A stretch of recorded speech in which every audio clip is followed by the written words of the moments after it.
Hey, if you're just joining us, we'll give people a couple minutes to roll in. Talking hoop houses today. Thanks for joining us. We'll give people a couple minutes to roll in. So get on in here. We got some hoop houses to build together. My name is T. I work with Keep Growing Detroit. This is my coworker Keto. I'm sitting on the porch. Keto's in got virtual pictures happening. He's fancy. Yeah, we'll give people a couple minutes to roll in. This will probably be kind of an intimate class with more advanced growers. What do you think, Keto, for this topic? Yeah, and I think we can, is there an option to let people talk? Yes. Not. Yes. If it's a smaller class, that might be better. I could figure that out. Yeah. Yeah. We can do that.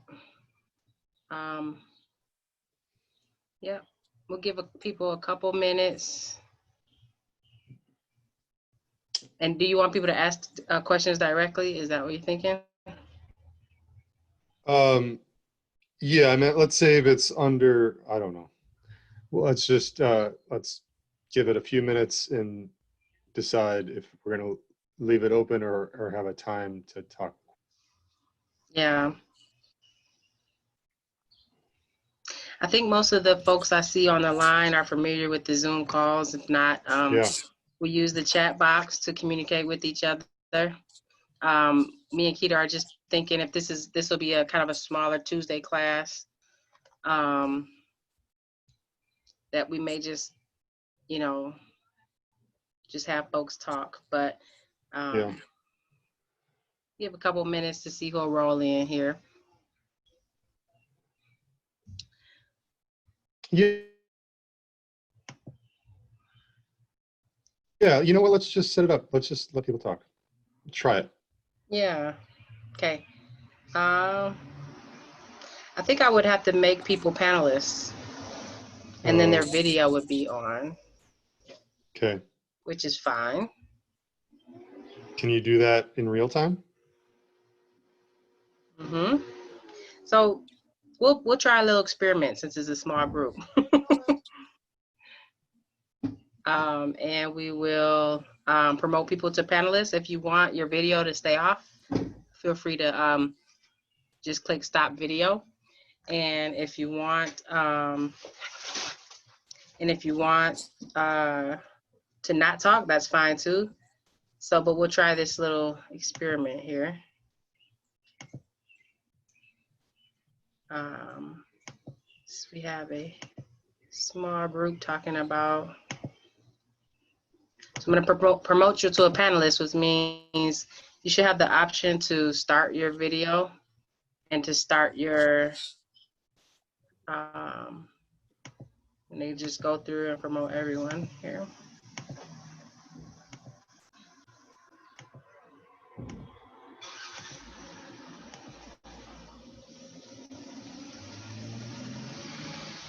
Yep.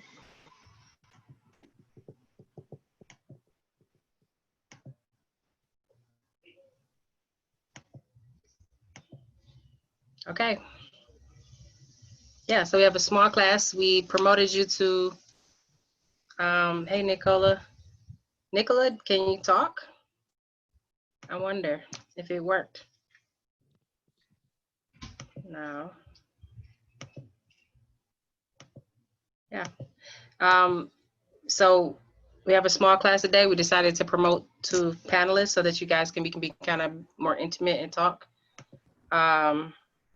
If you want to start your video, feel free. If you are uncomfortable, that's fine as well. So we're particularly we're doing this so people can ask questions as we move along. Mm-hmm. Yep. So you'll be able to unmute yourself and ask questions. Hey, hey, y'all in here. Just trying to make it work for everybody. Okay. Hey. Okay. I think I went through, and I think I asked everyone to start their video. Yeah, it looks like it. Looks like Okay. it. So, so if you're on the call and you want to join and show your face, that's fine, or talk during this call. We'll do a kind of more of a laid back call. As people join, I'll give them permission as well.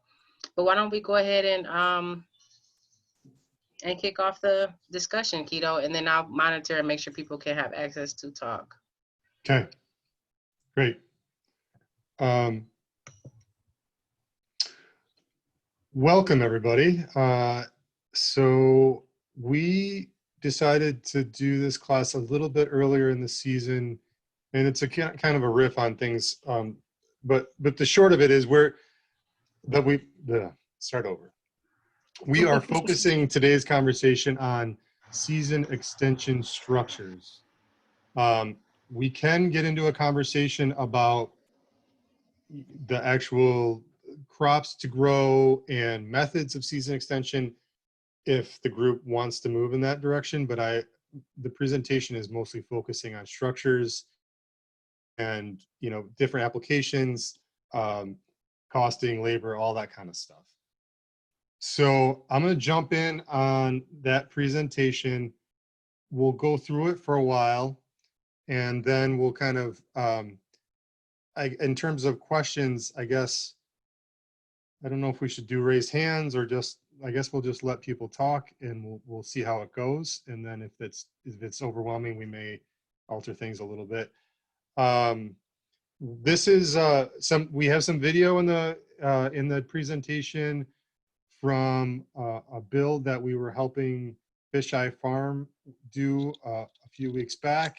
Andy Che and Amy Che at Fisheye Farm, and we were helping them put their structure together. It's a structure that I'm kind of excited about. It's a somewhat newer product. But all that said, I'm going to go ahead and start the presentation, and we'll go from there.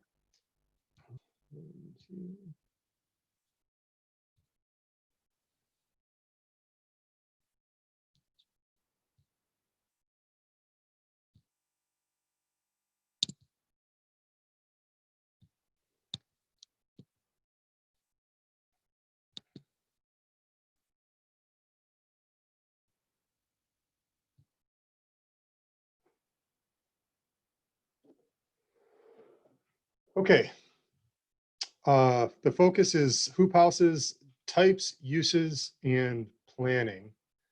So just to give you some context and background on me and my experience with hoop houses, I've been helping build these for over 10 years now in the city here, in my work working with the folks in the Garden Resource Program. And we've tried out a bunch of different models and sizes, and I'm always looking at ways that people can do it inexpensively and methods that they can use, that are relatively and builds that are relatively easy to build. And a lot of these structures look very, very similar, but their actual application and use is slightly different, and there's things to know about them. So we're going to try and go through the finer details, and highlight the things and what makes sense for different applications, different uses, different functionality. And hopefully we'll find out what works best for you, what is something that you're going to be happy with for your site.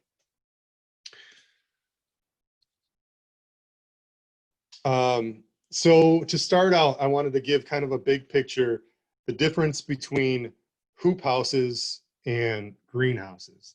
So hoop houses are a tool that a lot of farmers are using these days, especially in northern climates, and they're using this to extend the growing season beyond what our standard growing season is, which is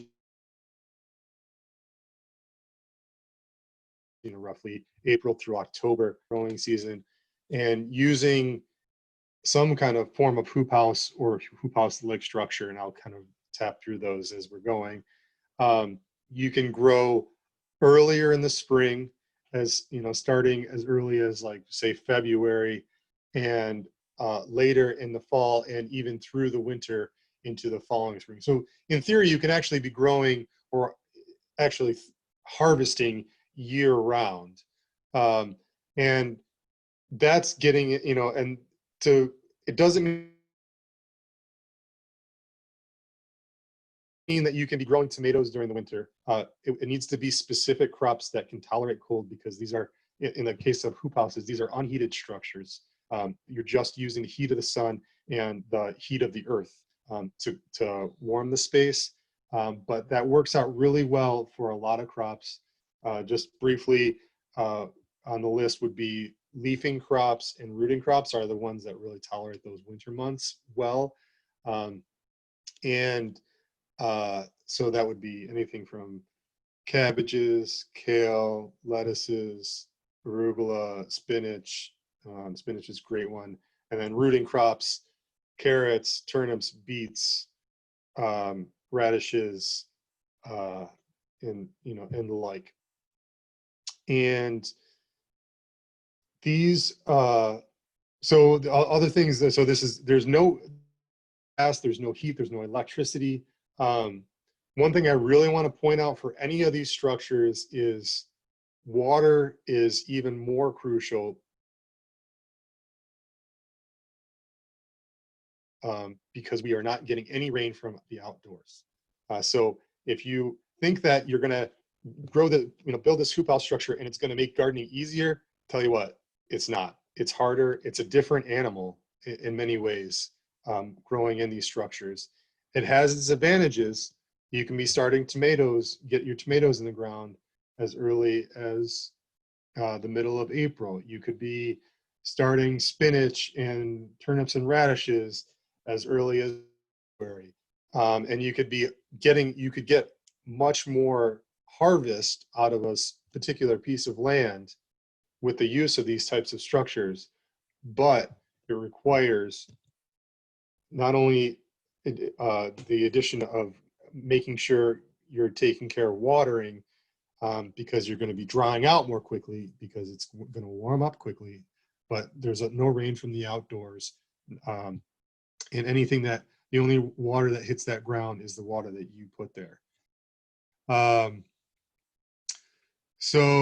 And these structures also, in their function and in use for growing season extending crops, they act as a buffer from extreme winds and extreme weather. So, a lot of these plants, if you think of collard greens or kale would be a really good example, because in some winters, collard greens and kale can, if we have a mild winter, they will overwinter in our gardens without any protection. But some winters they won't, because they get beat around too much, or there's a really heavy snow that, beats them up and they don't make it through, and you don't end up getting a harvest out of those. Put that situation under some protection that buffers the wind. There's no snow load laying down on the plants. The temperatures at night particularly are not different at all. They're the same, but you're still getting that little bit of protection, and that's enough to help these crops go through. So that's kind of a rundown of hoop houses. Just to clarify, we're not talking about greenhouses here. Greenhouses are heated structures, and they have, so they have gas and electricity to run, heating systems. And these are really set up to create an artificial environment to grow plants year round, with the buffer of also providing the heat. But Unless you have something, unless you got a lot of money, or you're growing something that's worth you're growing something that you're going to sell that's worth a lot of money. Um, I don't really advise it, because these are very expensive to keep warm, because the only space between the heat that you're creating from a heater and the outdoors is a 6 mil piece of plastic. So the heat loss is tremendous. So the one green, we have two greenhouses that look identical. Farm. If you're facing the farm, the one on the left is a greenhouse by these terms, and the one on the right is a hoop house. The one on the left, we have heat in because we plants for the garden resource program. And we need to buffer that heat. We need to have that protected environment to get things started early in the spring to make them ready for mid-April distribution and mid-May distribution. And the greenhouse at Belle Isle, that is a heated, conditioned space, and I'm sure their heating bill is off the charts. I would be curious to see what they're paying for heat out of that space. But just to clarify, so if you have aspirations of growing lemon trees, I'm so sorry, but unless you got a lot of money to burn, it's probably not worth the effort, because to create an environment that's going to support tropicals like that is going to be very expensive with the heating costs. All right, moving on. So I mentioned a few of these things, but what are hoop houses good for? Starting earlier in the spring. Another thing that, like what we have growing in a hoop house at the farm right now, are a bunch of heat loving crops. So if it likes it really, really hot, it works out really well to be in that greenhouse, because you're going to get at least 5 to 10 degrees warmer during the summer months inside that house. And there's ways to ventilate it these structures are also really great for trellising things that like to grow really long, and you can keep them. So like we're doing mostly tomatoes and cucumbers in the hoop house right now, a few peppers and a few other things.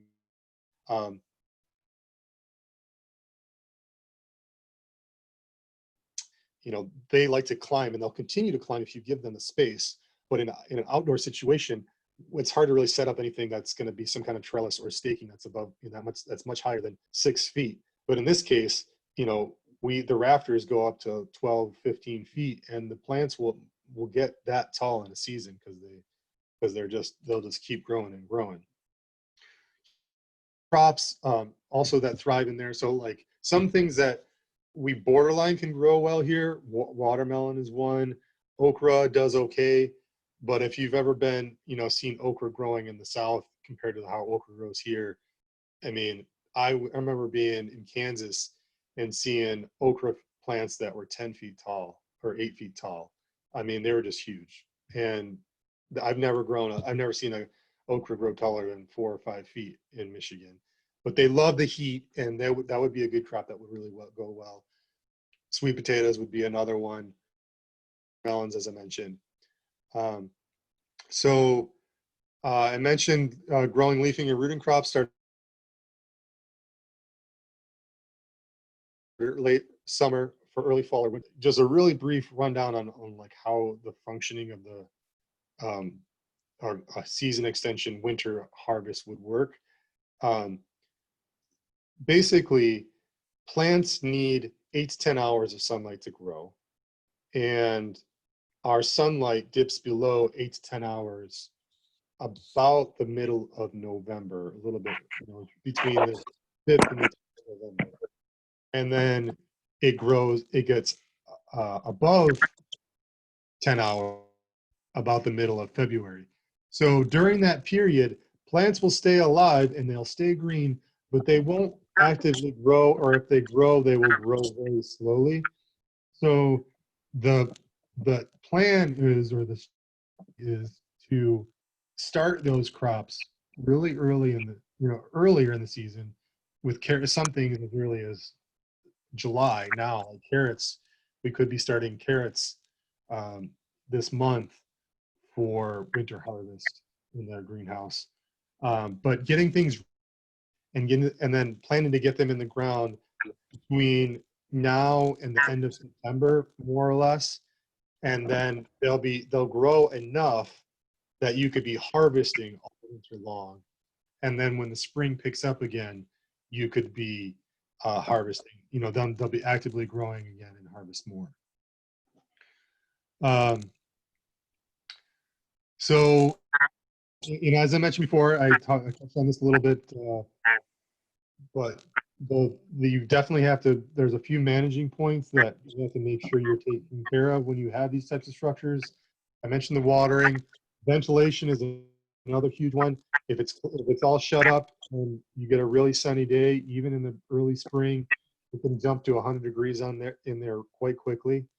Um, and then staying on top of managing the soil is slightly different the because the heat of the sun tends to kind of bake the soil and it gets dried out, and so you can get mineral deposits at the top and a little bit of crustiness. So that's something that you have to manage in terms of keeping the soil moisture balanced and so on and so forth. Any questions up until now? All right. Let's see if, can anybody just chime in? Let's see. I just want to make sure that the talking is working. Just say, hey, what's up? Hey, what's up? Hey there. Okay, great. Awesome. Hello, everybody. Okay, right on. Hi, everybody.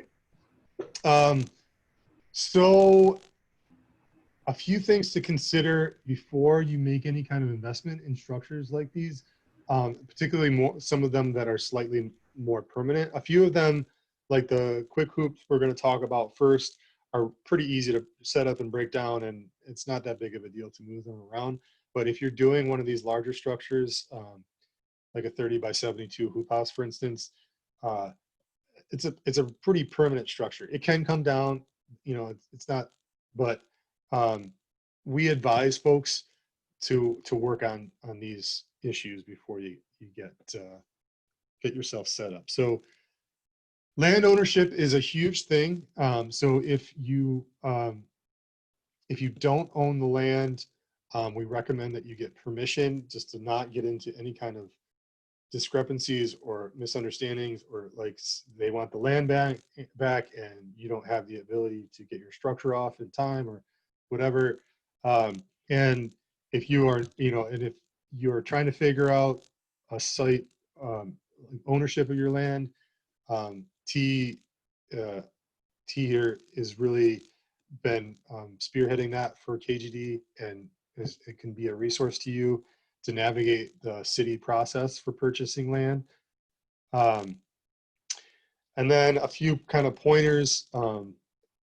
Again, make sure you have access to water. If you are on a site where it's a vacant, it's not adjacent to your house or not adjacent to a building that you have access to water on, or there's no way to get water into this inside, you're kind of setting yourself up for some serious challenges. So that should be really a strong part of your consideration, how you're going to set this up, how you're going to figure that out before you go ahead and build it. And then once you get to the, you know, beyond those things, thinking about how the footprint sits on the site, and city building code requires that we're approximately 20 feet back from the sidewalk or consistent with the frontages of the houses on the block, and 5 feet from adjacent properties. And so that may require you figuring out where your property lines are. There's some really good resources. The city has a really great mapping system right now that can help you navigate that a little bit. And then also, you know, think about shade, especially, I mean, now we have our trees are fully leafed out. But, you know, sometimes people aren't thinking, if, you know, they go out there in the winter months and they're not thinking of how the trees shade out the situation. And the sun is very sky now compared to, you know, it lies lower in the sky during the winter months. So just gauge your sunlight needs, and remember that you need that 10 hours of sunlight at least to you know, really have crops that are going to thrive. Okay, moving on. These are the three basic styles of structures that I'm going to be talking about today. They're quick hoops, which are, there's not really a person for reference in this one, but they sit about 4 feet above the ground. And then you figure some way to, they're covered with um, row cover, which is a fabric that allows air to permeate out, and it does let some water in. And then secondary is this caterpillar. That's the one in the middle. These are pretty low tech and relatively easy to build, and slightly smaller in footprint. I think that they have a lot of potential just because their price point is a lot more friendly. Um, and then at the bottom here is Yvette with her, when we were finishing up, we helped her put together her 30-foot by 72-foot hoop house last year. And she's got it banging with some tomatoes, I believe, right now.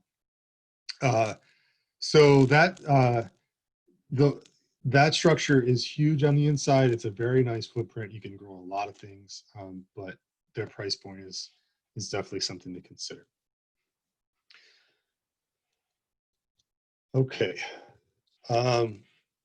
So quick hoops.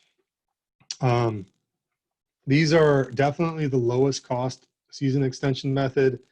You can set them up at in a few different widths, and then basically as long as you want. So you can do them either 4 foot wide or 6 foot wide.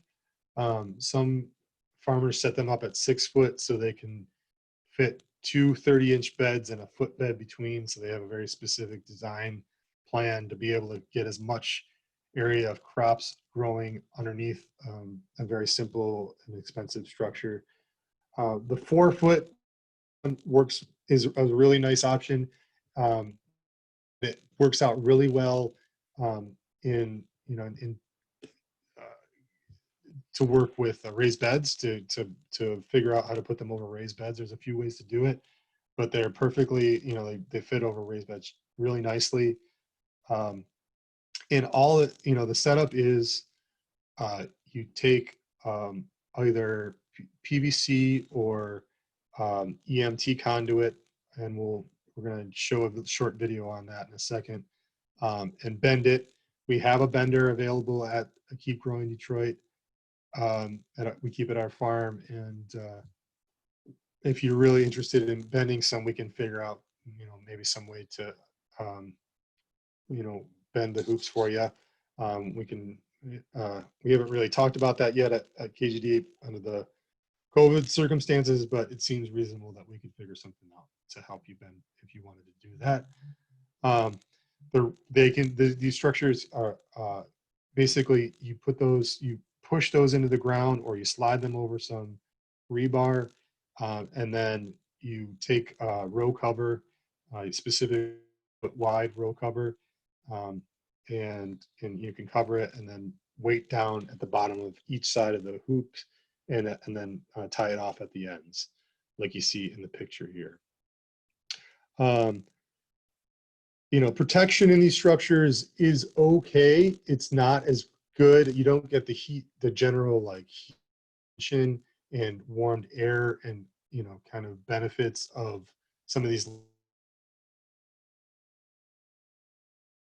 larger structures so you might get not quite as good performance, but they work really well, particularly for carrots and spinach. Those are probably the two, if you're going to try season extension this winter, those are the two star crops to try. Carrots and spinach are really awesome. Spinach is stellar, and it tastes the best you'll ever have. It's so sweet. The tricky part of these is the opening and closing them is a little bit of a hassle. You have to use, you know, a binder clip or something to lift, you know, take off the weight, lift it up, and then either hold it up or put a binder clip or something on it to hold it up so you can get in there and do your thing. And you do have to get on your hands and knees to get in there and do what you got to do. But you know, approximately 50 cents a square foot, or you could do a 50-foot row for under $100.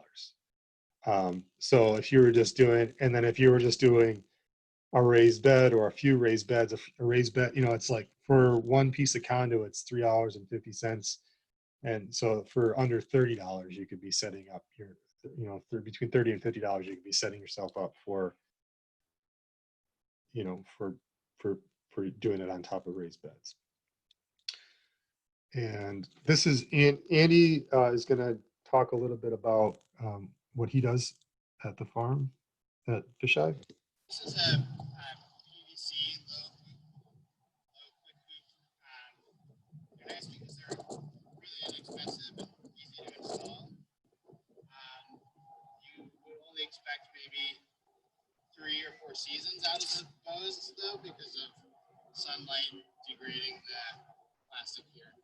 But it's as easy as you slip one side on, bend it down to where you want to go. That's rebar that he's got pounded in the ground. This is another version made out of 10-inch EMT conduit. A little bit more longevity, but it does take a specialized tool to bend and a little harder to wrangle onto the post. So this side.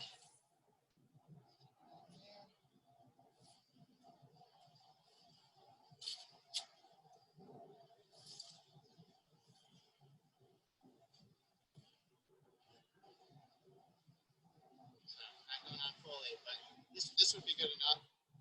And then you just put crosscloth, or you could put plastic, but we just use a cloth and some weights and cover it. On the end, we'll just scrunch up we'll bring it all into like a ponytail, put a stake in the ground, and wrap the excess around there and tie it down. So it kind of comes into a cone at the end. But I think these are about $1.25 so to buy. And these are like $3. So it's a pretty cheap way to get some covered space. We were able to do spinach all winter long under here. And the PVC held up against the snow pretty well. This is a Oh, yeah. Okay. So this is the second option, and this is what we were working on with Andy putting together for his site. So the Caterpillar tunnel is like a little brother to the hoop house. It doesn't have all of the structural supports that the larger structures do. So, and why that's important to know is that when we get snow during the winter, it's a concern to make sure that you have some kind of structural integrity to be able to put up with heavy snows.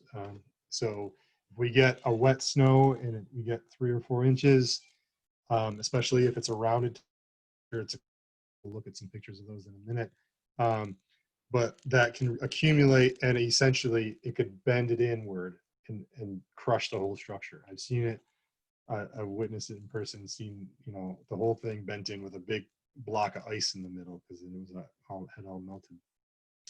But these Caterpillar tunnels are kind of relatively easy to put together.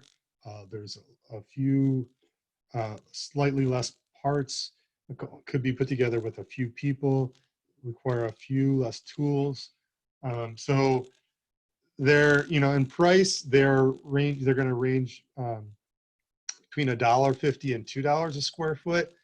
So to give an example, a 14-foot wide by 100-foot long structure would be around $1,800 to $2,000. You know, so if you said, or a 50, you could do a 50-foot structure, and that would be, you know, about half of that. They're pretty easy to assemble, and can be built in 1 to 2 days. It's basically taking those. Well, we're going to see some videos, so I'm going to show a few videos, and then we'll talk about some of the things that. Hey, Keto, I had a question, and then Shante had a question. Yeah, great. Yeah, so my question was on the quick hoops you're using the roll cover, Uh-huh.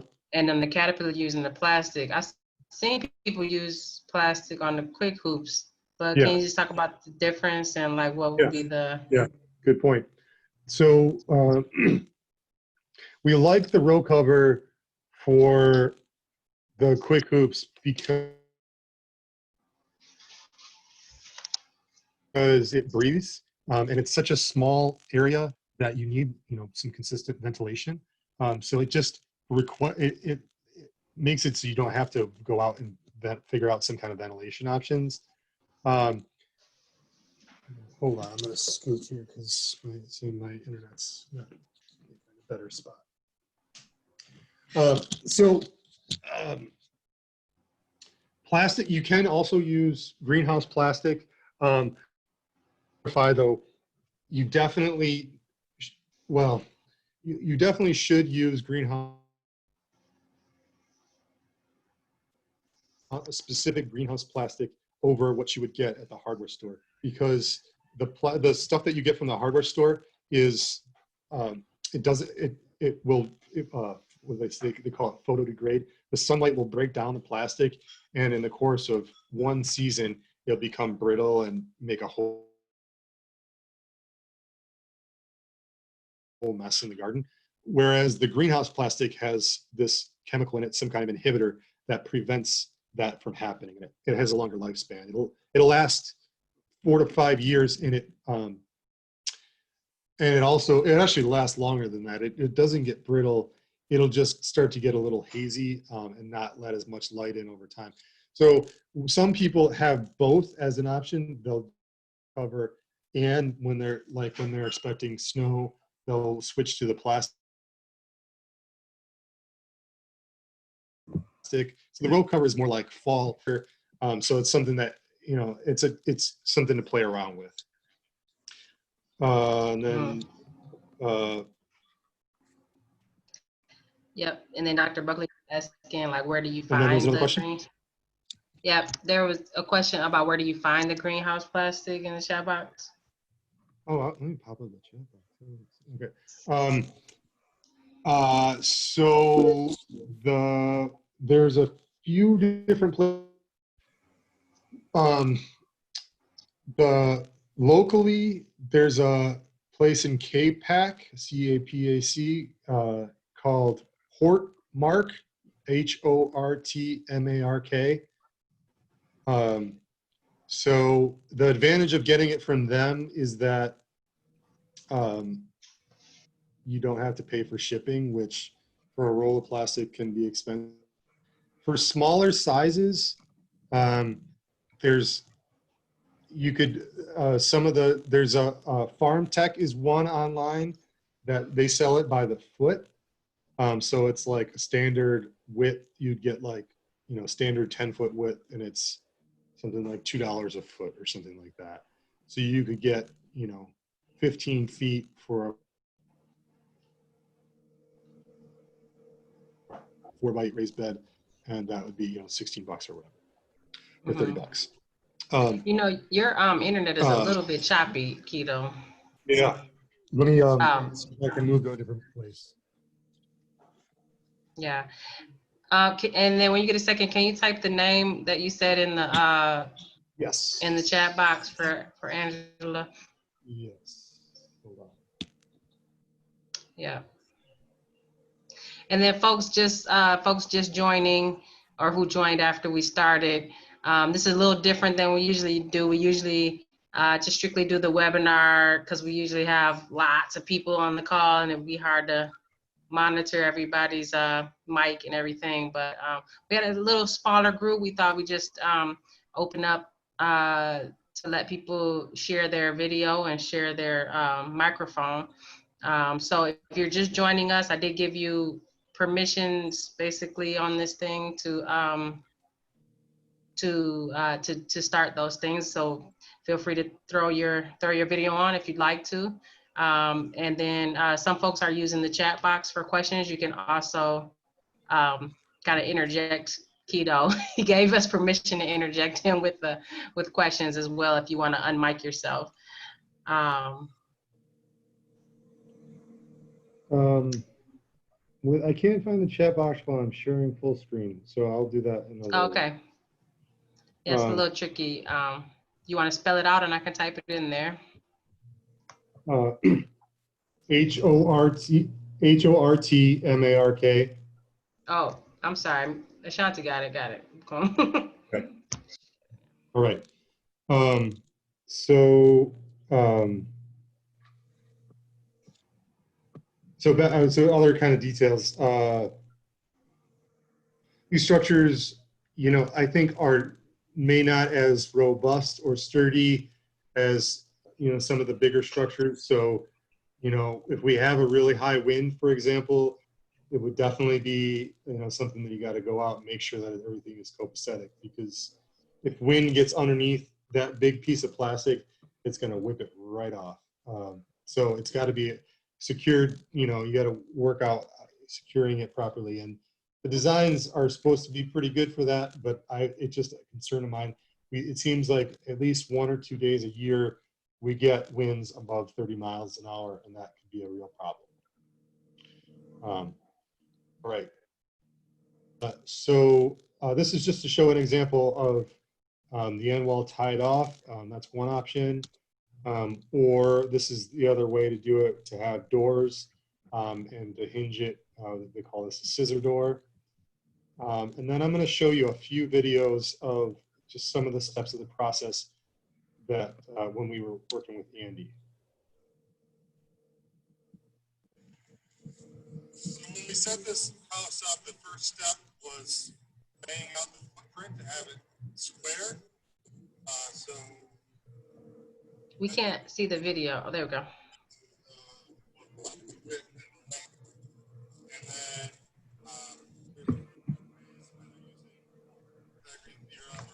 or 4, 5 or whatever, we did some measurements to make sure that it was square. And probably the easiest way to do that is once you set it up and you think you got it right, you measure the diagonals and they need to be exactly the same to know that you are perfectly square and not a trapezoid. Does that make sense? Not as structurally sound, it's not perfectly square.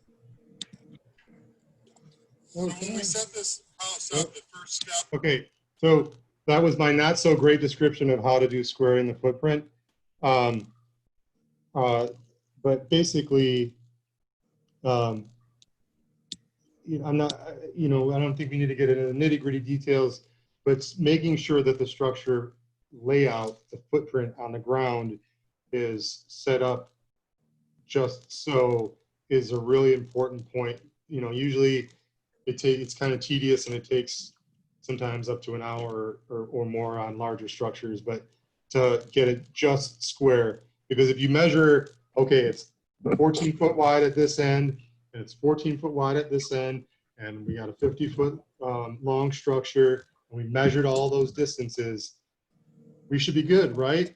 No, it could be a trapezoid. It could be this, the walls are, everything is all in parallels, but it's like, it's offset instead of square, it's like this.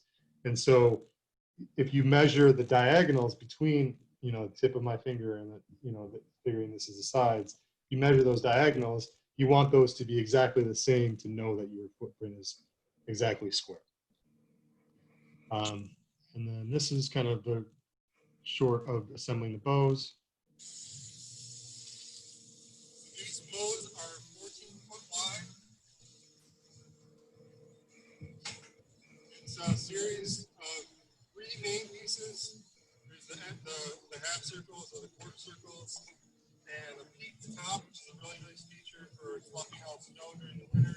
You got these little extenders to make the structure slightly taller. It goes together relatively easily with self-wrapping tech screws, and we'll demonstrate that real quick.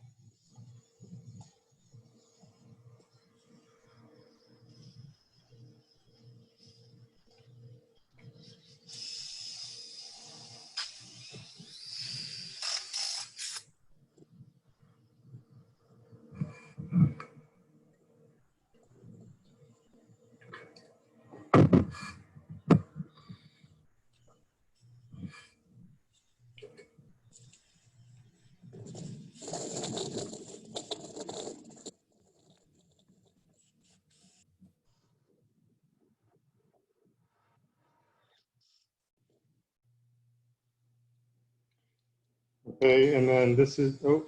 These bows are 14-foot wide. Okay. All right, and now we're standing the bows up on top of the rebar that we all set out.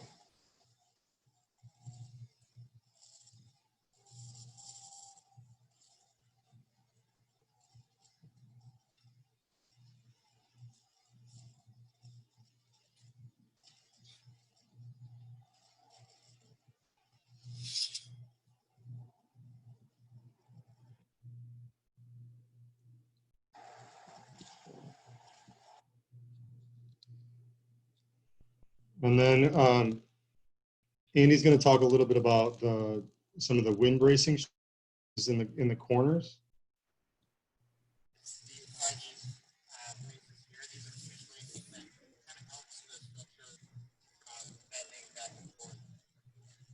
It gives it rigidity.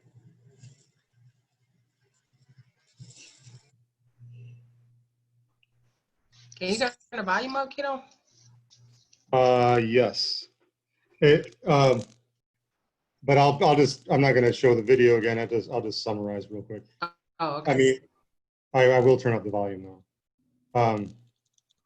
So that was just to show in the four corners of the structure, we put in this diagonal bracing that acts as, it gives strength this way, because each of those bows, and you can see in this picture behind me, that's the purlin at the top, right? There's purlins that kind of hold each of the bows together, but all of those will still kind of move like this in tandem if you don't have something like the angle bracing that it's another angle that provides a rigidness, makes it more taut and prevents it from going like this. Mm-hmm. That makes sense. This is a video of us installing the purlin, but it's not a great video. I'm just going to keep moving. How are we doing on time? We're at 6:45. Okay. All right. Yeah, I want to. So we put on these saddle clamp. Yeah, I'm just going to keep moving. The next step in the process for finishing out these structures after we have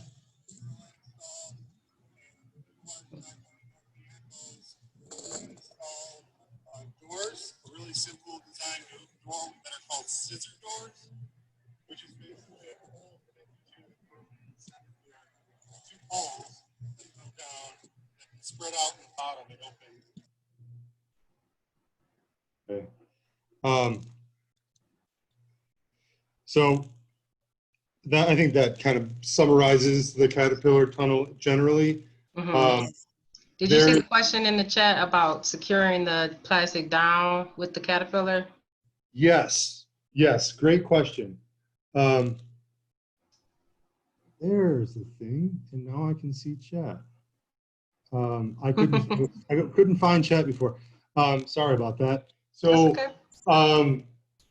So that is one of the unique things of these Caterpillar tunnels is at the bottom of each one of the hoops is a little loop, a carabiner or metal loop that you're going to weave rope through that's going to zigzag over the top of the structure down the row between each bow. And then at the end of each structure, at the end of the walls, there's a few different options. You can tie it off like we saw in that picture.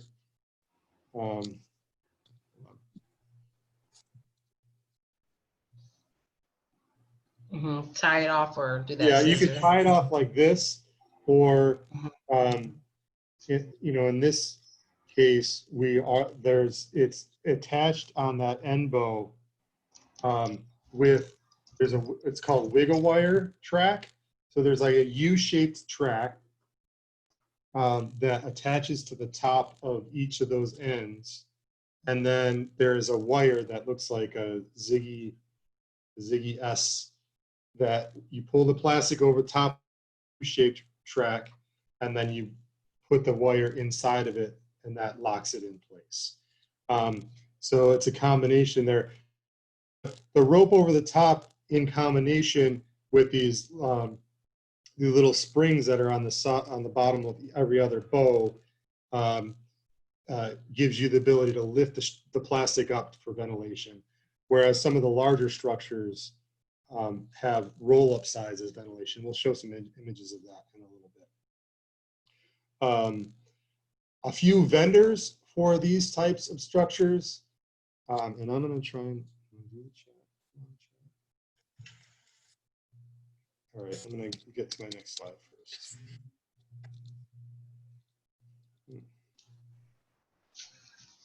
While you're looking for that, Sarah was asking what kind of material are you using for the bows, and what kind of screws did you say you were using? Right.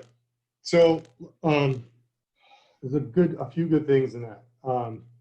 So one of the things that make these kits more inexpensive than some of the larger structures is that you can either source local materials or it's a smaller diameter, but you could source locally, like one of the kits from, I believe it's from Bootstrap Farmer. Again, Bootstrap Farmer is the website.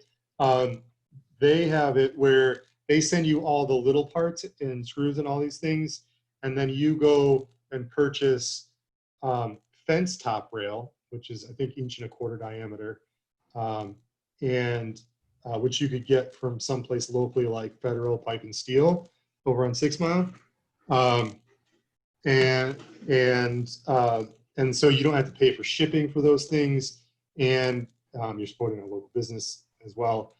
So and then the screws that we were using is pretty standard for all these types of structures, and they're tech screws or self-tapping metal screws. So they have a little bit of a drill bit on the end of them, and then there's the threads, and then it's a hex head. There's different sizes, 5/16 or 3/8. So yeah, and if you are getting, I'm going to say now that if you're getting into the nitty gritty of like figuring out any of these structures, it's one of the things that we're helping out with doing technical assistance for folks. So this is more intended to be an overview of like kind of give you a sense of things. But if you're actually moving ahead with this type of thing, please feel free to reach out. So, okay, I'm gonna, so I wanted to list off the other vendors.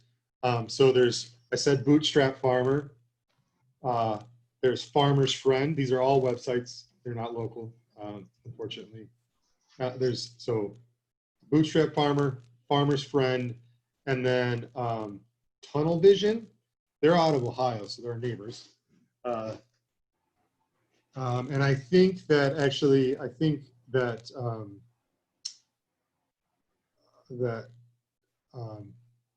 Nifty Hoops out of Ann Arbor, I think they do a similar type structure. It's not quite the same. Okay, so now getting into the larger structure, hoop houses.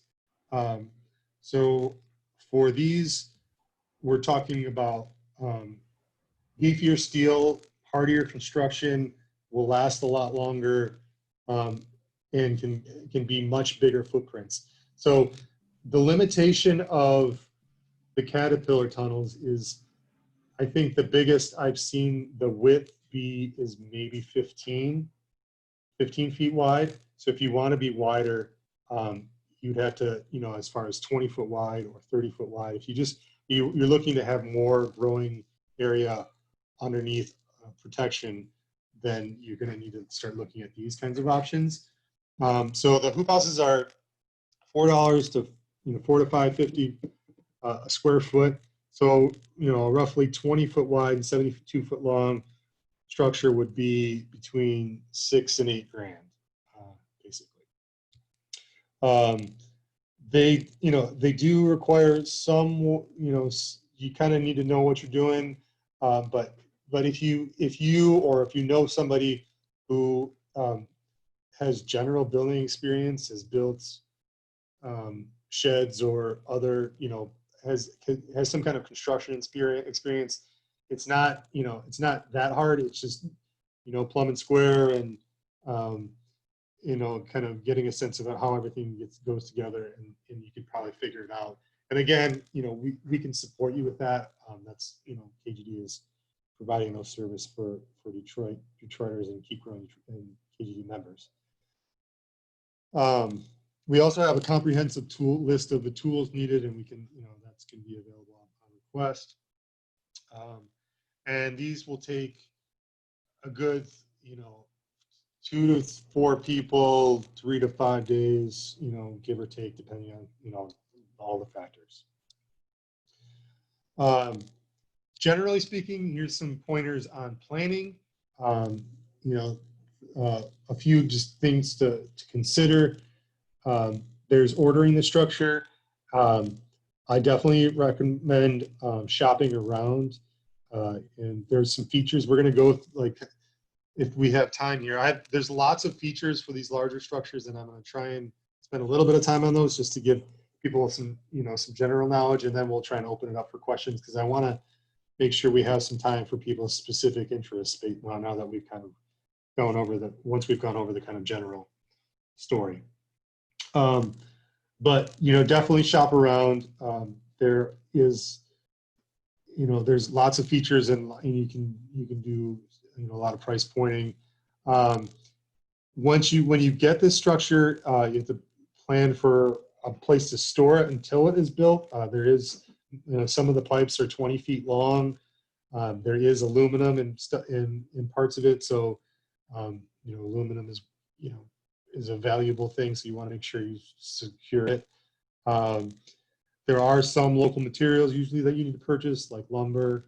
And then in terms of like dealing with the city and setting it up, and I should have done a slide that showed the paperwork, but essentially if you're planning on building one of these larger structures, a hoop house, we recommend that you do a change of use for your garden to a farm.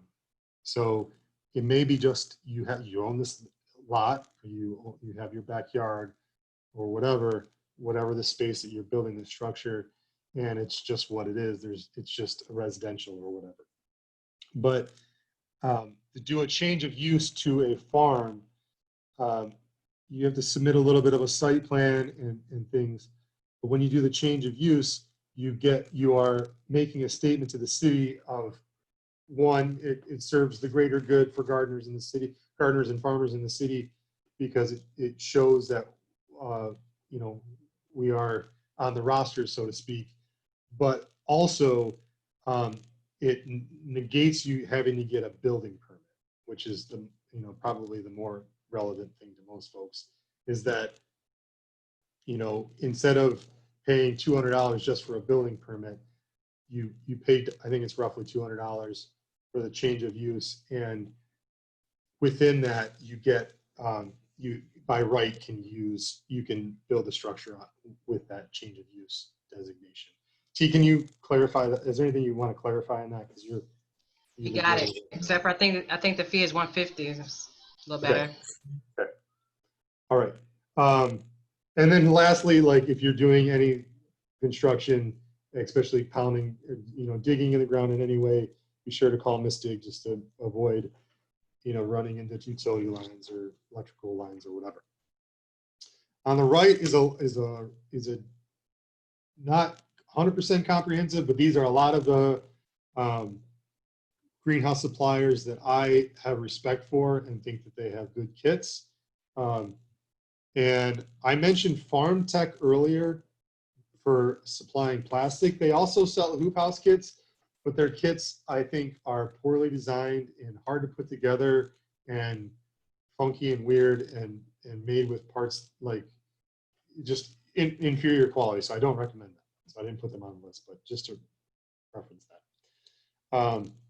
So yeah, all these guys, a few of the ones that are local are Nifty Hoops, and Greyhawk is out of Ohio, as well as Tunnel Vision is out of Ohio.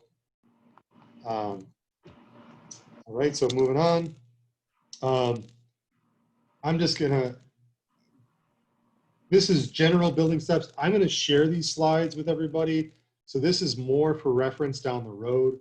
But basically, the steps are to building structures, staking out the footprint, measuring it, doing the, making sure that it's square like I mentioned earlier, measuring and setting ground posts, assembling bows, standing them up like we saw in the video for the Caterpillar tunnel, and then installing the purlins, which is that pole that's going across the top in the picture behind me. And then, hip boards and wind, hip boards, wind bracing, end walls, covering the whole thing with the plastic. And there's some tricks to that. We usually use tennis balls and rope, and we tie the plastic, we wrap the plastic around the tennis ball and then tie it off so we're not pulling holes through the rope. And then we can do a series of those and then pull the plastic over the structure all together. And so that usually takes 3 or 4 people at least. And then installing some of the ventilation and end walls and such.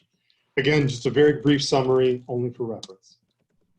Now I'm going to get into a few, I'm just going to click through these are some images of design related things, and just to give you some visual perspective on these random terms that I keep saying, like purlin, like what the heck's purlin? This is a common hoop house design. That's a Quonset. Quonset means it's like kind of a half circle, and I don't generally recommend Quonsets. If it's a narrower structure, like less than 15 feet, then it's fine to have kind of that half circle. But you can see that there's a lot of flat, there's a lot of kind of flat surface, on the top of this, and a snow load could be a real problem here.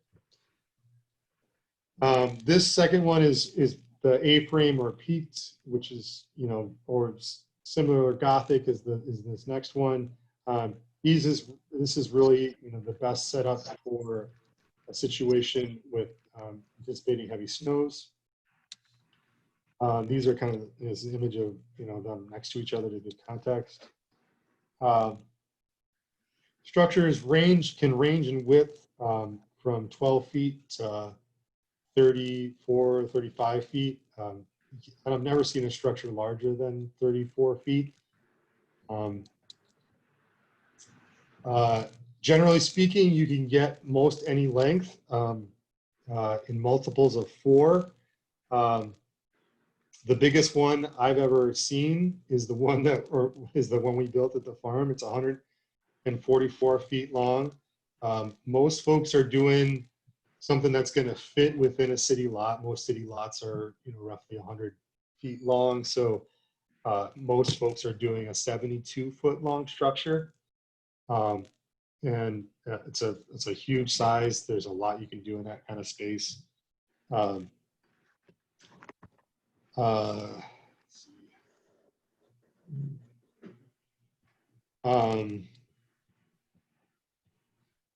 So sidewall. So you can see that these two structures are essentially the same size, but the one on the right is shorter. So you can get ground posts that are longer. And so when you pound them in the ground, you make them all level, and then you can raise the structure up to be taller.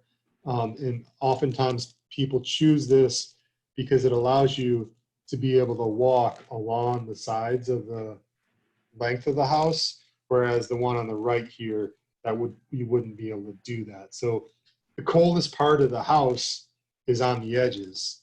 So if you make your pathways on the edges and your growing beds on the center, it's a bit of an advantage. I'm going to grab a cup of water really quick.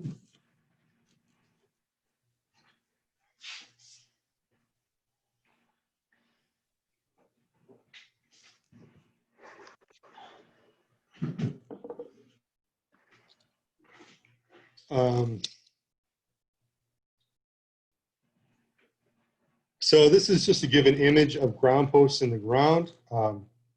They're set, you can see that they're very parallel and consistent. So you run strings to make sure that they're consistently not doing this, but they're just a straight line going along.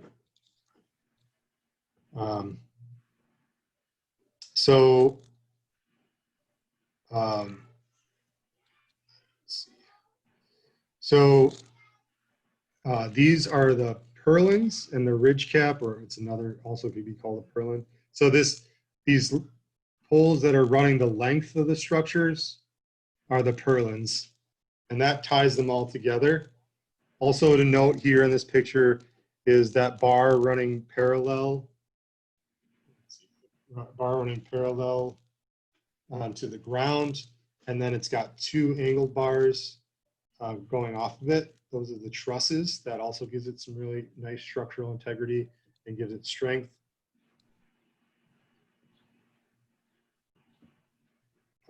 More pictures of trusses and cross bracing. And then those angle braces, wind bracing like we were talking about earlier with Andy. These are another version of that. Then usually you have some kind of baseboard that goes along the bottom on either side and the front that also helps tie it together, and it also is a connecting point for the roll-up sides.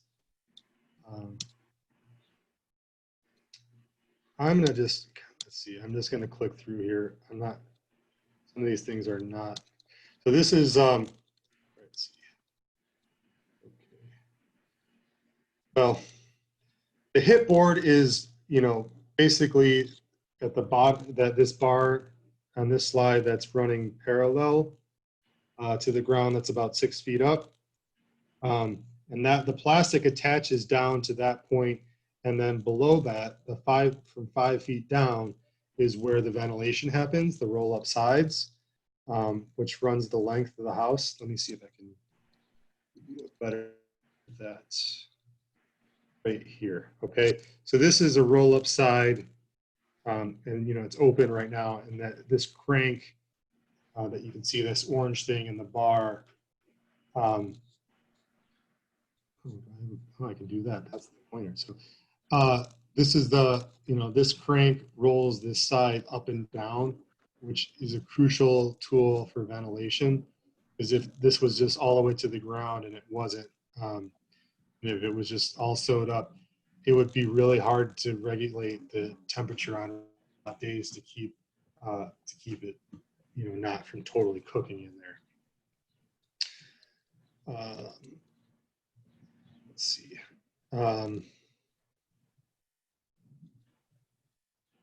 Yeah, I think, let's see. There are options to put 2 layers of plastic over the top and inflate it, and that gives you a little bit more insulation. Definitely recommended if you're figuring out a heated greenhouse setup. This is a blower fan that would be inflating it. Let's see if I can find a picture with it inflated.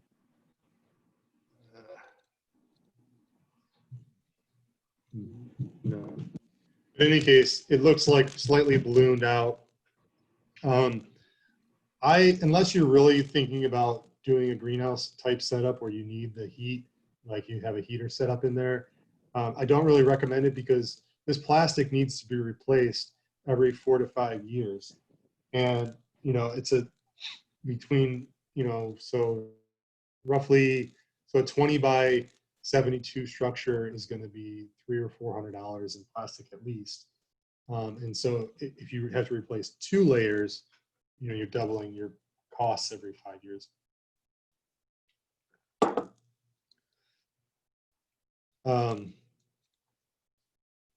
More different these are different options for the roll-up sides. It's a computerized one. These are some venting and door options.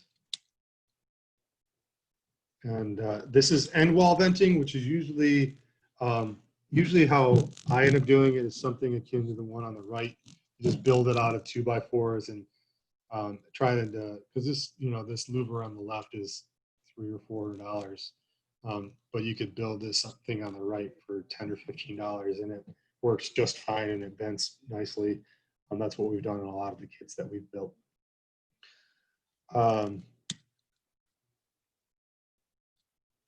There are structures that are movable. This is an example of one that rolls on a track. Back in the days before Kate, you know, the farm that we are on now, when Greenie still owned it, they were working on using these types of structures, and there was all kinds of technical difficulties. I do not recommend this site. I was helping with that project, and it was fraught with problems. The idea of a movable greenhouse is that at some point in the season, we're growing, like for instance, you know, we're growing tomatoes in the greenhouse, in the hoop house right now. And in September, they're going to still be going. They're going to be going strong. But that would be the ideal time to be planting spinach in there.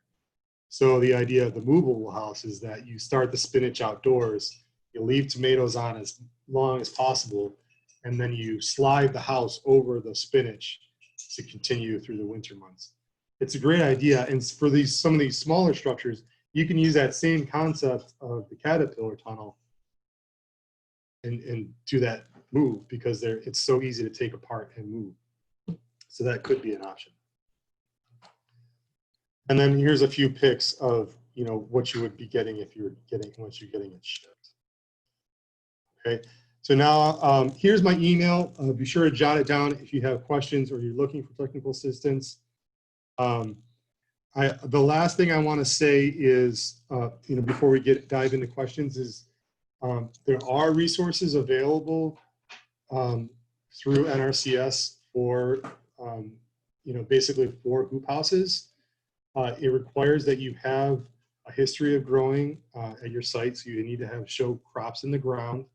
You know, it's really intended for farmers. It requires, you know, it's the U.S. government. But you know, so you're going to have to fill out some paperwork. The program is called EQIP, EQIP. We are working with NRCS and supporting folks in Detroit with farming. If that's something that you're serious about, reach out to me, and we can talk more about details on that. And with that, I'm going to stop my sharing. And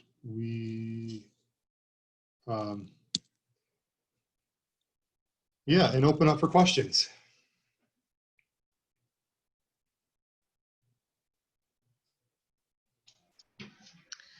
So feel free to unmute.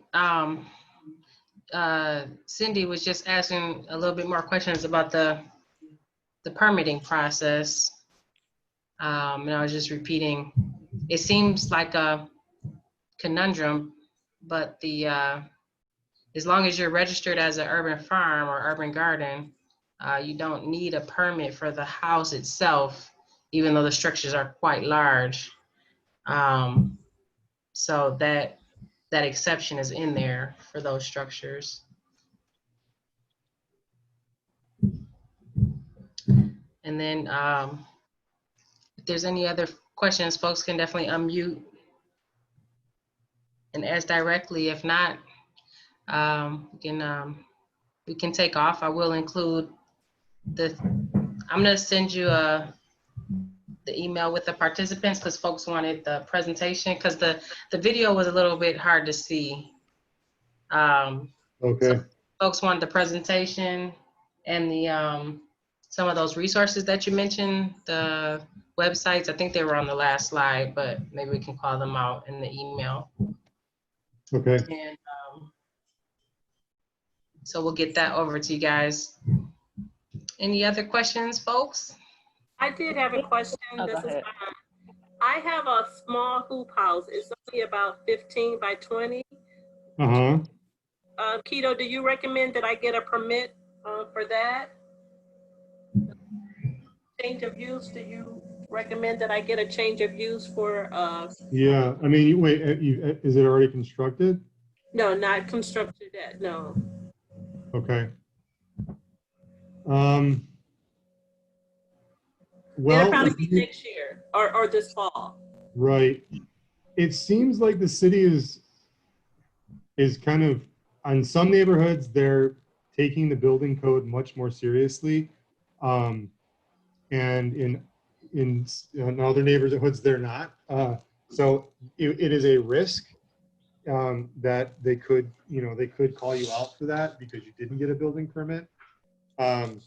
Technically, the funny part of all this is that technically building, like, as part of the Right to Farm Act, the state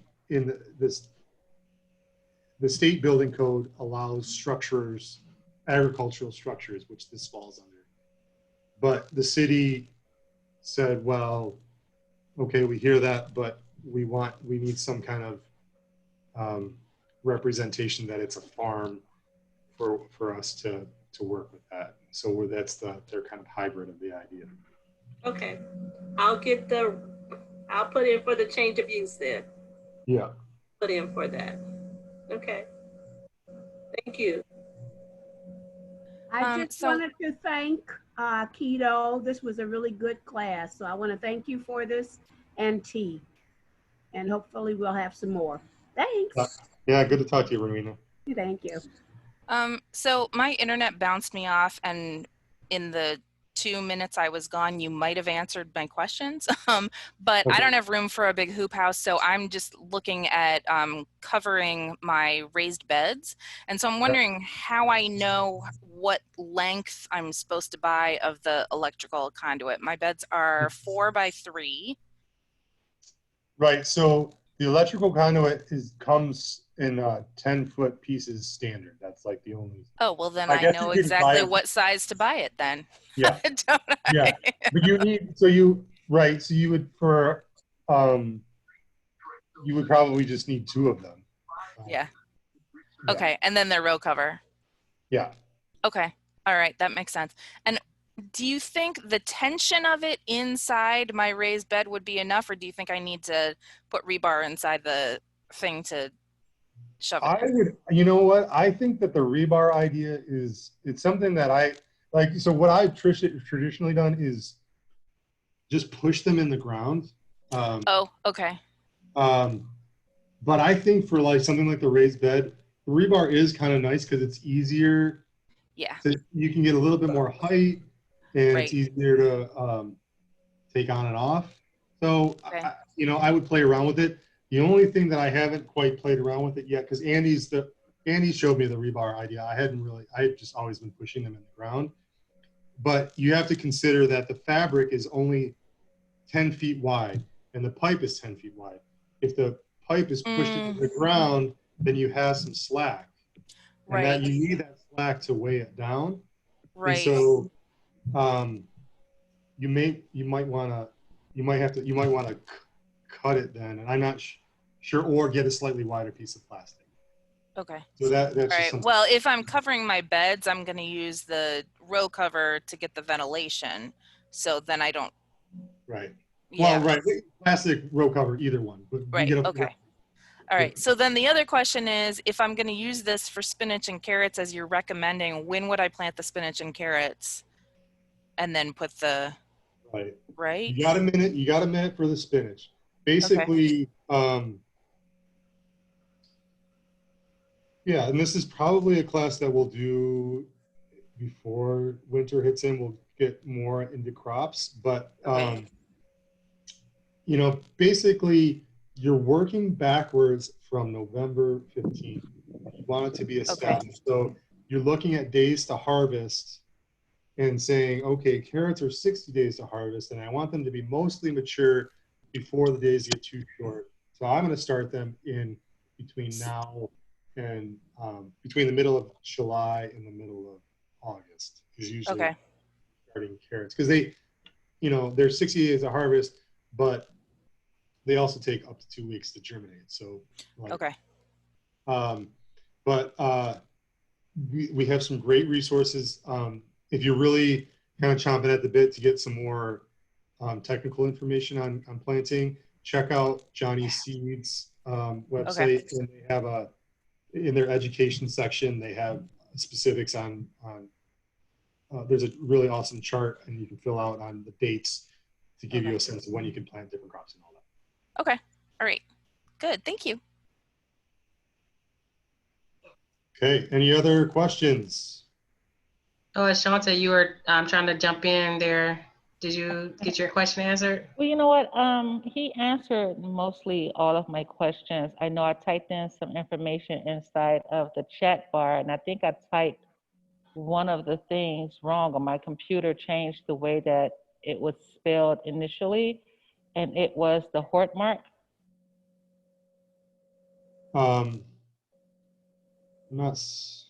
Yeah, I initially typed what you spelled, but then when I got ready to copy and paste it into the chat for everyone, it changed the spelling to Cape Hortmark. Oh, okay. Oh. So yeah, I was just wondering what was the correct spelling, because I completely forgot. Okay. But I know you're going to provide that information when you send out the emails, right? Yeah. Okay, then yeah, we're good.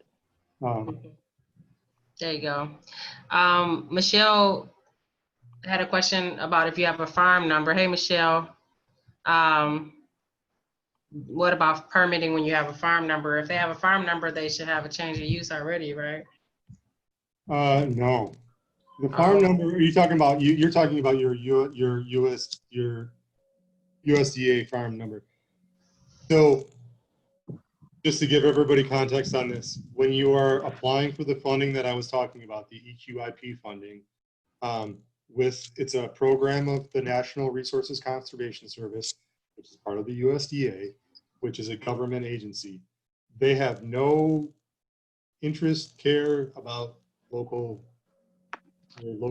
zoning, any of that stuff. It's basically, they're just setting up in their system a way to identify and track you, and it's called the farm and track number. So that's the first step, is to set up a farm and track number. You fill out some paperwork, and they tell you that your farm is 1, 2, 3, 4, and your track is 5, 6, 7, 8. And that's your farm and track number. And then when you're filling out consecutive paperwork, you need that, to be able to do it.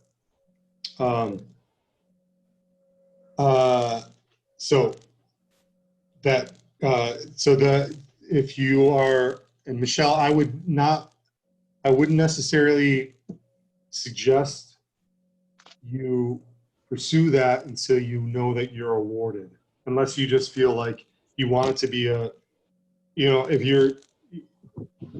you want to be setting up, if you're kind of setting things up as a farm anyways, and you're moving in that direction, you're expanding the farm, and maybe it makes sense. I'm not discouraging you from doing it, but if you're thinking of solely doing it for the hoop house, you may, or it's not 100% sure that you will get funded, or it may be a year or two. It may be a year before you're funded, and so you might want to navigate that I would say. So, are you seeing this from Allison? You want to chime in on that, or maybe take that offline? Yeah, I'm dropping my email in there. Okay. And the, land bank has been a little bit on hold with the COVID, but I just made a little breakthrough, so maybe we can get you in there.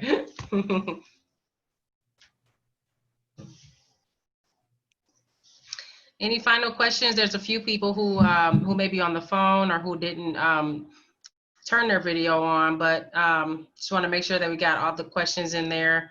And then if all the questions are answered, I definitely have a question about this this style. A lot of you have joined us for classes before. Do you like this style where you can see each other's faces or not? I'll just say no, I don't like it because I'm on Zoom calls all day where I have to be good, right? And like everybody look. Like I came on this and I was gonna eat, so I turned off my thing while I was eating because I didn't want everybody to see I was eating. I kind of like the anonymity of it. Okay. Dinner at the beginning and then chasing my chickens around the yard. So I was like, Right. multitasking. Right. Yeah, I like the option of whether, we can turn it on or turn it off. So either Yeah. way, yeah. Right. Yeah. Exactly. I've been, thinking that, GRP is such a social, huggy. I've been thinking like it'd be nice to see everybody's face and like have people interact a little bit more. But when the calls are like 99 people and stuff, I know I definitely can't manage that. But this is a small setting. I don't know. So I just wonder what you guys thought about that. Angela said, I like this setting. I can listen to my. Okay. I'm not dressed, so I'm not showing. So I just want to make a note about, I am going to share the presentation, but I'll probably have to put it in Google because it's not going to attach. It's too big. I think the video makes it too big. I was having issues with it on my other computer. So, so just as a note, if you, I guess if that's a problem for you for whatever reason, we can figure out Dropbox or one of the other options or something. But I'm just going to put it on the Google and then we'll. Hey, Keto. Yeah. I have a question. Where can we get chickens? I heard Allison say she was chasing around her chickens. Mm-hmm. Allison, where did you get your chickens from? I got mine from Tractor Supply and they came in the mail in April. And I got 10 in the mail and they all made it, which was, I guess, odd, but this is my first time with chickens, so I'm just learning right now. Okay. Yeah. Yeah. Tractor Supply? Yeah. Okay. There are Tractor Supply stores here, and I think you can walk in and get them. Also, I just ordered them. And I think from Minnesota. All right, great. And did you already have the chicken coop, or you're getting that, or you have it already? I converted an old shed that I was going to tear down, and it was in really bad shape, so we had to raise it up. But it's a decent sized shed. I could probably have like 40 or 50 birds in there, but 10 is plenty for right now. But we just added like a run on the side and a little door and just converted it. Oh, awesome. Okay, is it hard to raise chickens? It's a lot of work, I guess. It's just like another big responsibility. No, it's not hard. I mean, I think you get the hang of it after a little while. It's definitely like extra work added, but I like it. It's helped a lot in this whole like pandemic, right? And having like something else to love and care for when we're separated from people, and so it's been good. They're fun. They're funny. Awesome. Thank you. Yeah. Okay, I'll put my email in the comments too if you want to reach out. Absolutely. Yeah. See what I'm saying? When you see each other, making connections. See what I'm saying? All right, guys. Well, if there are no further questions about the hoop houses, we'll go ahead and I'll make sure you get the stuff afterwards. Me and Keto will put our heads together on that. And no further questions? Going once, going twice? Nope. All right, guys. Take care. Thanks, guys. Take care. Bye. Bye. Thank you. Take care, everyone.